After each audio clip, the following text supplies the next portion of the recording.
Hoje vamos conversar um pouquinho sobre comunicação de más notícias. Acho que a primeira pergunta é: o que é má notícia? Para você, o que é má notícia? Normalmente, quando a gente pensa em má notícia, a gente linka muito com a ideia de uma neoplasia, uma doença infecciosa com uma letalidade alta, uma doença que ainda não tenha cura.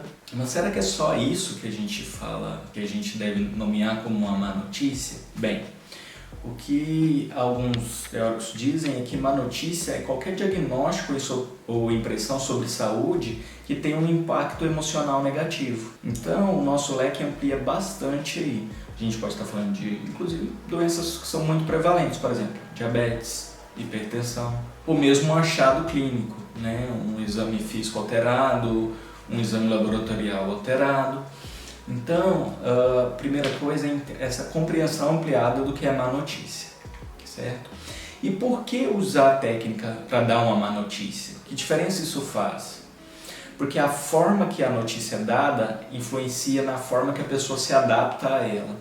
Então, esse primeiro momento de informar bem faz toda a diferença.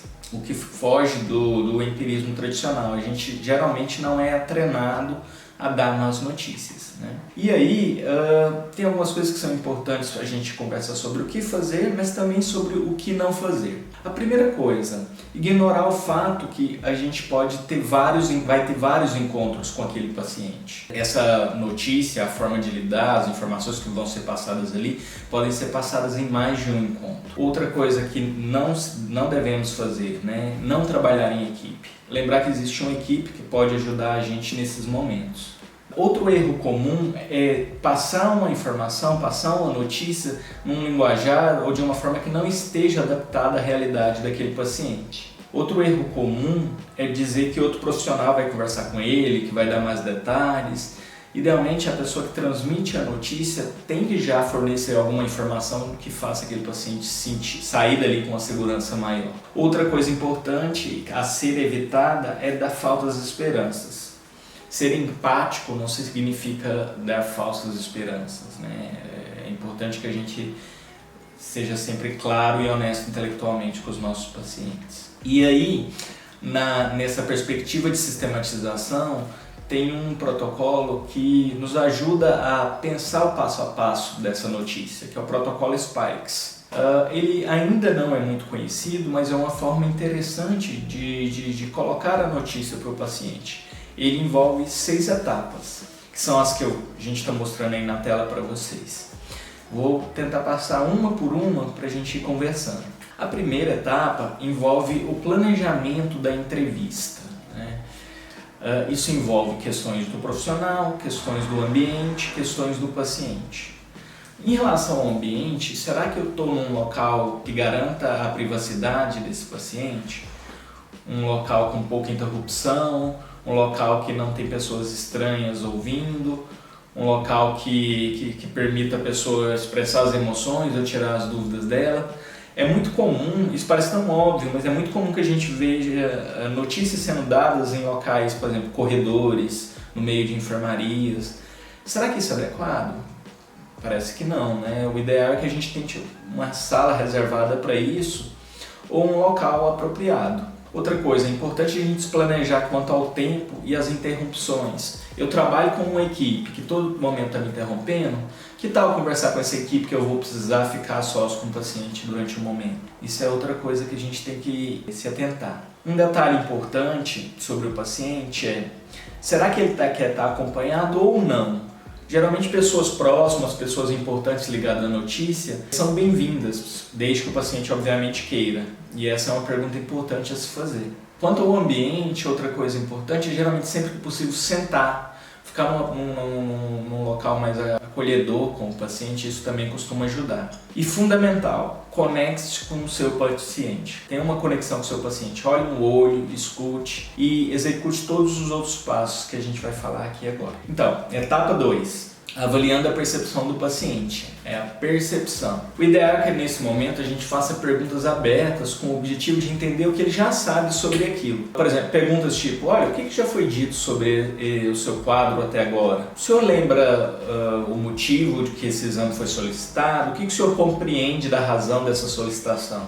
O grande objetivo dessa etapa é compreender aquilo que o paciente já sabe sobre o assunto e o quanto de informação ele vai estar disponível a receber. Também é importante nesse momento que a gente corrija eventuais desinformações ou expectativas não realistas sobre aquilo. O paciente muitas vezes chega com ideias mágicas ou ideias não realistas sobre a doença ou sobre o tratamento. Então, nesse momento é importante equilibrar esses pontos de vista. Outra coisa importante é que, percebendo o paciente aí, você vai conseguir moldar a má notícia de uma forma que o paciente compreenda melhor.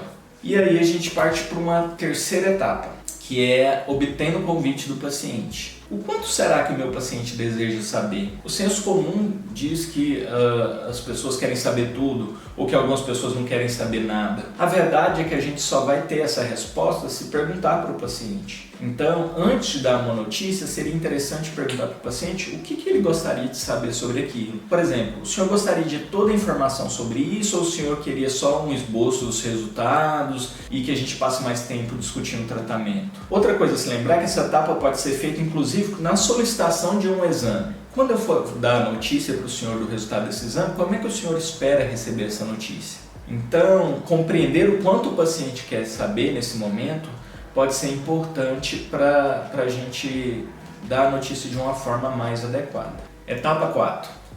A etapa 4 é de dando conhecimento e informação ao paciente. Geralmente é importante avisar ao paciente que más notícias estão vindo, isso pode diminuir o choque, né? Frases, por exemplo, infelizmente eu não tenho boas notícias a lhe dar, ou sinto lhe dizer que, enfim, determinado exame deu tal coisa. E algumas coisas são importantes nesse passo. Primeiro, usar o nível de compreensão e vocabulário do paciente. Então, naquelas fases anteriores, a gente já meio que avaliou isso, já percebeu o paciente. Então, usar um vocabulário adequado ao paciente. Evitar usar termos técnicos, né? Geralmente a gente recorre a termos técnicos nesses momentos que são mais subjetivos, mas quanto mais claro você for ir na linguagem do paciente, melhor. Outra coisa, evite dureza excessiva naquele momento. Por exemplo, o diagnóstico é tal e nós precisamos iniciar imediatamente, senão o senhor vai morrer. Essa dureza nesse momento não agrega. Isso não quer dizer que a gente vai ter que suavizar, não é isso. É só que, como vocês vão perceber, a gente vai dar essa notícia em etapas. E já antecipar uma informação muito dura nesse momento pode não ser tão estratégico. Outra coisa, quando o prognóstico é ruim, evite usar frases, por exemplo, não há nada que possa ser feito. Independente do que o paciente tenha, sempre há algo a ser feito. Sempre há algo a ser feito, né? Seja minimizar a dor, seja dar conforto, seja prolongar a vida de alguma forma, enfim.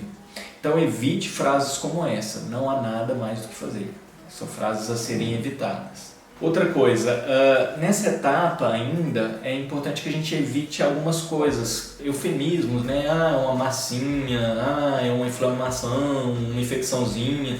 Geralmente é importante que a gente seja direto. Na etapa 5, a gente vai abordar as emoções dos pacientes. A gente vai avaliar qual a reação emocional dele, que pode variar do silêncio, da raiva, do choro. A gente vai acolher esse sentimento e vai usar algumas técnicas para respeitar esse momento do paciente, né? A gente pode sim oferecer apoio e solidariedade, mas deve evitar algumas coisas, por exemplo, inibir o paciente quando ele chora. A gente vai ter uma aula de conversar o que fazer sobre o paciente quando ele chora, mas coisas tipo, não chora, ou vai ficar tudo bem. Evitar essas frases de senso comum, elas geralmente não ajudam. Então, silenciar, dar tempo para o paciente possa elaborar as emoções, elaborar os sentimentos é uma coisa muito importante. E uma coisa importante a se lembrar é que geralmente, até que uma emoção se desfaça, vai ser difícil prosseguir para a discussão de outras questões.